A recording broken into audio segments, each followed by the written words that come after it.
Now that we've learned how to label all of the critical angles of the unit circle in radians, let's learn how to convert those radians back into degrees. We're going to start with a formula. Radians times 180 degrees divided by pi equals degrees. So we're given a problem below, 7 pi over 6. Let's plug this into the formula and make the conversion.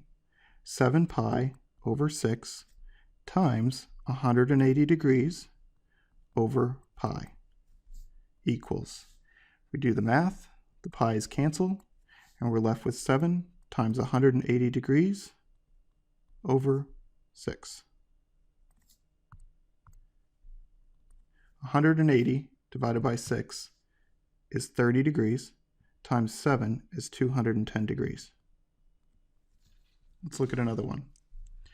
5 pi over 3 times 180 degrees over pi equals, again, our pi's cancel, and we're left with 5 times 180 degrees over 3. 180 degrees divided by 3 is 60, times 5 in the numerator is 300 degrees. Now let's learn how to convert degrees to radians.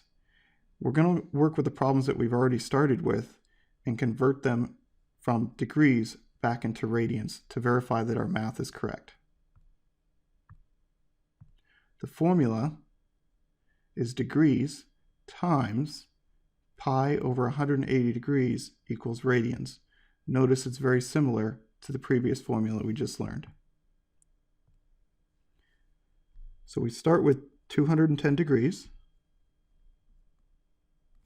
times pi over 180 degrees equals 210 degrees over 180 degrees pi.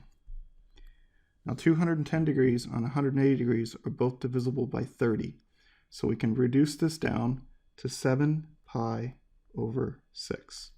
The math works. Let's try another one. Starting with 300 degrees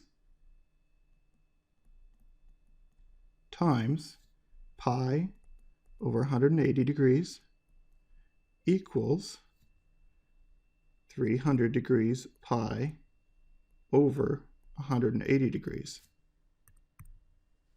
300 degrees and 180 degrees are both divisible by 60. 300 divided by 60 is 5 times pi, and 180 degrees divided by 60 is 3. 5 pi over 3, which is our original problem.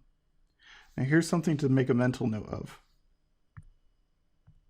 If you look at our formulas, when we're converting radians to degrees, notice that in the numerator of what we're multiplying by, we have 180 degrees. So if you remember, when you want to convert 2 degrees, then you want 180 degrees in the numerator.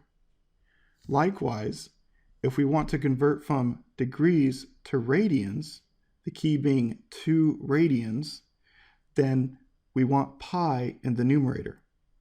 So to recap, if we want to convert from radians to degrees, we want 180 degrees in the numerator. If we want to convert from degrees to radians, we want pi in the numerator. Now go ahead and finish completing the diagram on page 5 of the handout. Label all the angles and degrees that you previously labeled in radians.